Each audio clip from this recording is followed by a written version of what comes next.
called Idol Worship with Reese, where I do different things, play different characters, but as an artist, you never want to be in a box. And Tater Tots allowed me to do that, and I think I want to start doing that more often. Dope.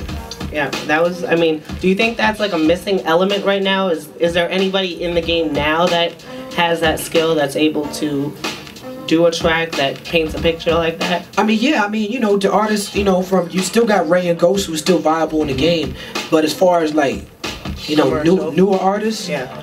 You know, I haven't heard it from these artists, but I don't doubt that Jay Electronica or J. Cole or even a Drake or, you know, could do, you know, something like that. You know what I'm saying? What's your opinion on Nicki Minaj, her skills? I think Nicki Minaj is a phenomenon. I heard a record by Nicki Minaj today that I never heard before, because she always got some new remix out, because she's really cracking right now, so they throwing her on everything. And it was it's like, man, she got another style. You know what I'm saying? I heard a record today, it was like another style. And she's nice. And right when I was listening to the record, I'm already like, okay, she's rhyming on the record. Then she started doing the double time shit, started going, I was like, okay, Nicki Minaj has not made a song for me that's a Nicki Minaj song that's not featuring nobody else, and I'm like, okay, that shit's killer. Right. But Nicki Minaj has mastered the art of beasting on 16 bars. So when she gets on your record and you give her 16 bars, you better be ready to bring your A game. I don't care if you're singing. I don't care if you.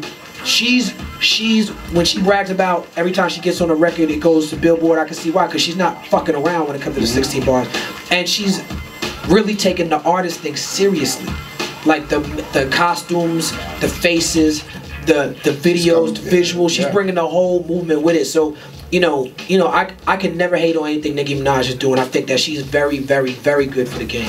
Definitely. That's what's up. All right.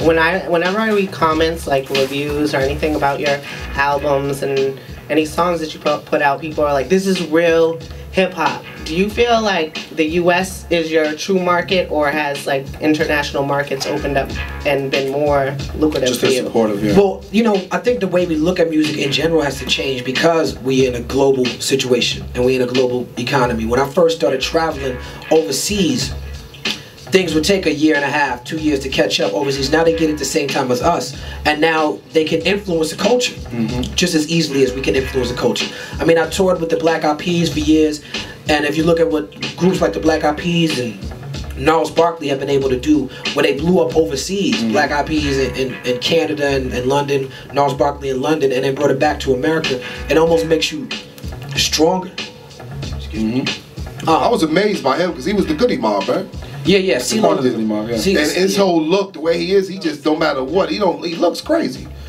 But you know, he looked like that and he acted like that in the Goody Mob. Yeah. He just needed to find a different platform, and that's what you know, CeeLo's a good example, because you know, Goody Mob couldn't have done those. The Goody Mob tried to do records that he did on Gnarls Barkley. They did an album called World Party, where the whole intention of the album was, we just, you know, Goody Mob came out, we was talking about New World Order and everybody, y'all like that, but you know, we just some niggas from Atlanta that like to have fun sometimes, you know, so. Wrong time for it. Right, it was a little too ahead of his time. CeeLo then had to leave and do his own thing and be accepted that. So now Goody Mob is back together and they doing shows. I mean, when he came out with that long preacher robe on, I was like, I like that. I was always like, that's dope. Yeah, he the truth. CeeLo Green. Him and Dre had a plan. Yeah. And Outkast were like really, they were kind of outlandish as well.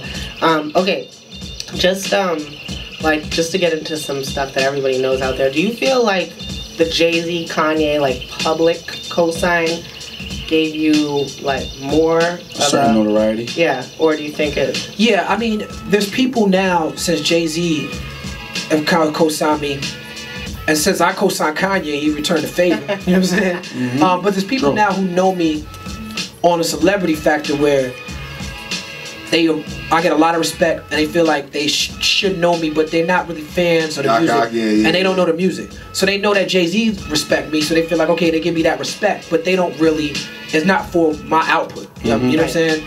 And which, you know, that's okay. I just gotta parlay that into what I'm doing. You know what I'm saying? Okay. Alright, cool. And a lot of people out there are also wondering why there's no high-tech beats on Gutter Rainbows. Well, you know, I just did an album with High Tech last year where he did 15 tracks, you know what I'm saying? And so you thought that was... Yeah, I mean, and High Tech did one or two on Eardrum. One on Eardrum, he did 4 on Beautiful Struggle. It's interesting. People think of Beautiful Struggle. They be like, oh, I didn't like Beautiful Struggle. I wish he would sound like Raucus. I wish he would get back with High Tech. High Tech did 4 tracks on that album. He did the title track, Beautiful Struggle. You know what I'm saying? So that shows you that people's perceptions is deep bigger than what it actually is. But I mean, big up to High Tech.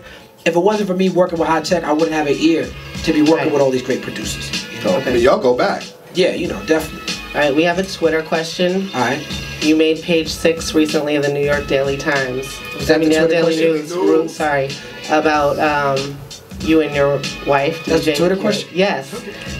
People have been, you know how it is. Unfortunately, everybody wants to know the gossip instead of like real stuff. But I mean, you don't seem like a wife beater or anything like that, you know. And those were the questions you guys got into. How a nigga got I mean, that's huge, first of all, to make page 6, I think. Like, that's kind of, you're real, like... I think it was a slow day, man. It was the day after Christmas, you know.